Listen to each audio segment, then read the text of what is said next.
Is everybody ready for an old Irish tale recorded by Patrick Kennedy in the year 1866?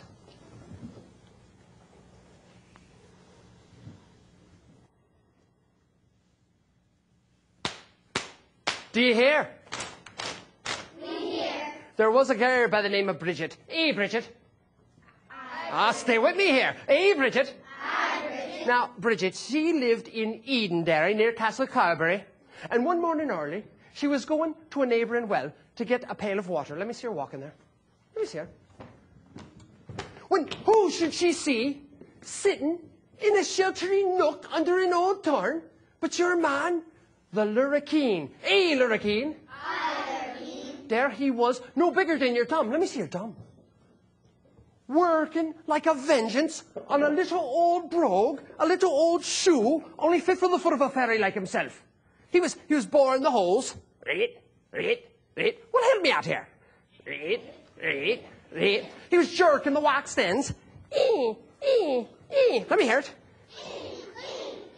He had on his little three-cornered cap with gold lace. Oh, let me see it there.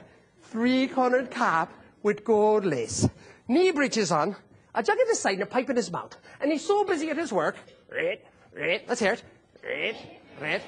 And so busy singing an old song in the Irish that he never noticed Bridget creeping up behind him. Let me see Bridget creeping up. Until she grabbed him by the scruff of the neck as if he was in a vice. Let me see you make the grab. Well, the moment that she grabbed that little man, he called out and he said, "What are you doing?" And he turned his head round as well as he could.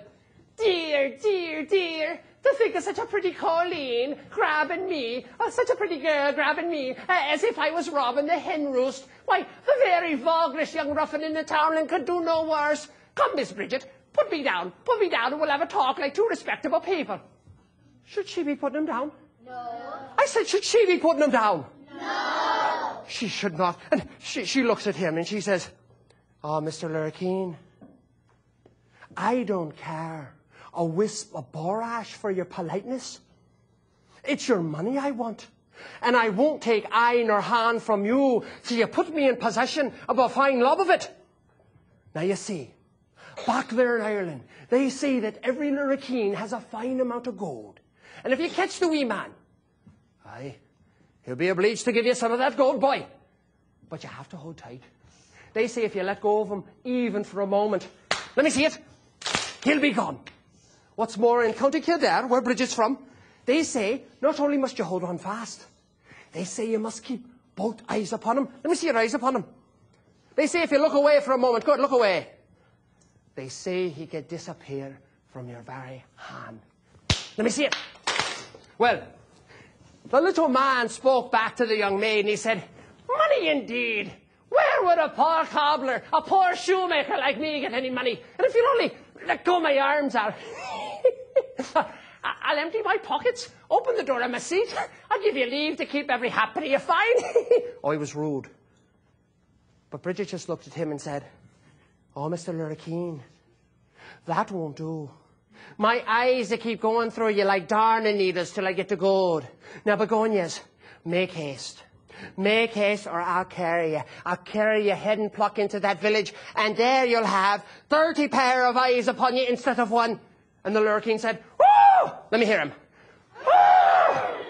Was ever a poor cobbler so circumvented? And if it was an ignorant, ugly bassoon that done it, I could understand.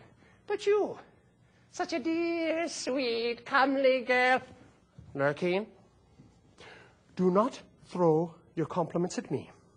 You may take your compliments and throw them on that stream over there, I tell you. The gold, the gold, the gold. Don't take up my time with your blarney." And the Lurricane said, "Hey, Lurricane." "Oh, stay with me here. Hey, Lurricane." Hi, Lurricane. "Oh, faith, blarney. Oh, well, if there's any gold to be got, it's buried under the old castle, it is. We must make a walk for it. Just put me down. We'll be on our way." Should she be putting him down? No. And she looks at him and she says, put you down indeed. I know a trick worth two of that. I'll carry you instead." And the Lurricane says, "Oh, let me hear him. Oh, let me hear him. Oh, Oh, how suspicious we are. Oh, well, can you see the castle from this? And Bridget, she was just about lifting her eyes to where the castle stood. But she bethought herself in time. She thought in time. She did not look away from the little man. She kept both eyes upon him. And she kept him in the vice grip as well. And I must say that that little man, he seemed quite reconciled to his fate. He even laughed and joked with the young maid. That was till they reached the brow of the hill. And the wee man, he looked up over the ditch. He screeched and he shouted, you would have thought that a bugle had been blown at Bridget's ear. And he called out, oh, murder, murder! Castle Carberry is on fire! Castle Carberry is on fire! And Bridget gave a great start and she said, what?